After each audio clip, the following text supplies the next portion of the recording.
न माया मिली न राम। किसी गांव में दो दोस्त रहते थे। एक का नाम हीरा था और दूसरे का मोती। दोनों में गहरी दोस्ती थी और वे बचपन से ही खेलना कूदना पढ़ना लिखना हर काम साथ करते आ रहे थे। दबाव बढ़ने लगा। जब वे बड़े हुए तो उन पर काम न ढूंढने का दबाव आने लगा। लोग ताने मारने लगे कि दोनों निठल्ले हैं और एक पैसा भी नहीं कमाते। एक दिन दोनों ने विचार विमर्श करके शहर की ओर जाने का फैसला किया। अपने घर से रास्ते का खाना पीना लेकर दोनों भोर होते ही शहर की ओर चल पड़े। शहर का रास्ता एक घने जंगल से होकर गुजरता था। दोनों एक साथ अपनी मंजिल को चले जा रहे थे। रास्ता लंबा था सो उन्होंने एक पेड़ के नीचे विश्राम करने का फैसला किया। दोनों दोस्त विश्राम करने बैठे ही थे कि इतने में एक साधु वहां पर भागता हुआ आया। साधु तेजी से हाँफ रहा था। साधु ने बताया कि आगे के रास्ते में एक डायन है और उसे हरा कर आगे बढ़ना बहुत मुश्किल है। मेरी मानो तुम दोनों यहीं से वापस लौट जाओ। इतना कहकर साधु अपने रास्ते को लौट गया। हीरा और मोती साधु की बातों को सुनकर असमंजस में पड़ गए। दोनों आगे जाने से डर रहे थे। दोनों के मन में घर लौट जाने का विचार आया, लेकिन लोगों के ताने सुनने के डर से उन्होंने आगे बढ़ने का निश्चय किया। आगे का रास्ता और भी घना था और वे दोनों बहुत डरे हुए थे।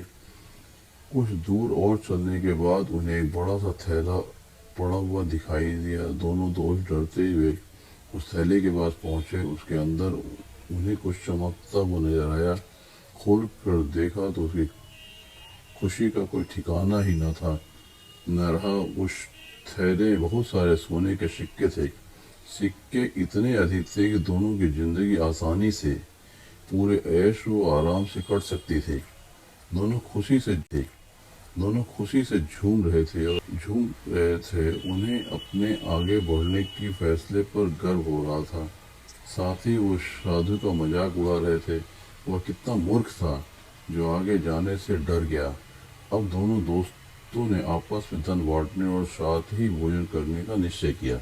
दोनों एक पेड़ के नीचे बैठ गए। हीरा ने मोती से कहा कि वह आसपास के किसी कुएं से पानी लेकर आए ताकि भोजन आराम से किया जा सके। मोती पानी लेने के लिए चल पड़ा। मोती रास्ते में चलते चलते सोच रहा था कि अगर वे सारे सिक्के उसके हो जाएं, वो और उसका परिवार हमेशा राजा की तरह रहेगा। मोती के मन में लालच आ चुका था। वह अपने दोस्त को जान से मार डालने की योजना बनाने लगा। पानी भरते समय उसे कुएं के पास धारदार हथियार मिला। उसने सोचा कि वो इस हथियार से अपने दोस्त को मार देगा और गांव में कहेगा कि रास्ते में डाकुओं ने उन पर हमला किया था। मोदी मन ही मन अपनी योजना पर खुश हो रहा था। वह पानी लेकर वापस पहुंचा और मौका देखते ही हीरा पर पीछे से वार कर दिया। देखते देखते हीरा वहीं ढेर हो गया। मोती अपना सामान और सोने के सिक्कों से भरा थैला लेकर वहां से वापस भागा।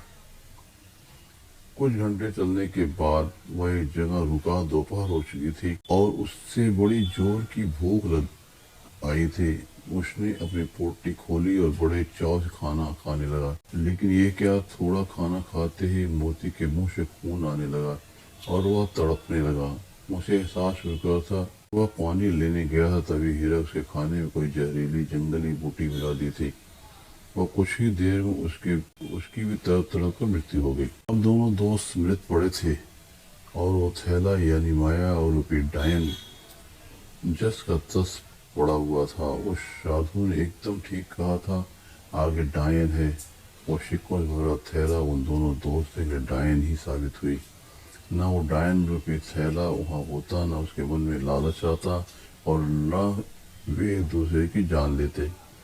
यही जीवन का सच भी है। हम माया यानी धन दौलत संपदा एकत्रित करने में इतना उलझ जाते हैं कि अपने रिश्ते नातों तक को भुला देते हैं। माया रूपी डायन आज हर घर में बैठी है।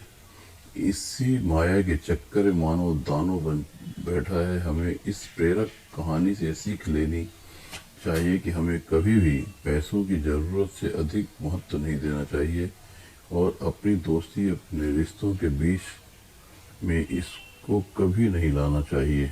और हमारे पूर्वज भी तो कह गए हैं, माया के चक्कर में दोनों गए, न माया मिली न राम।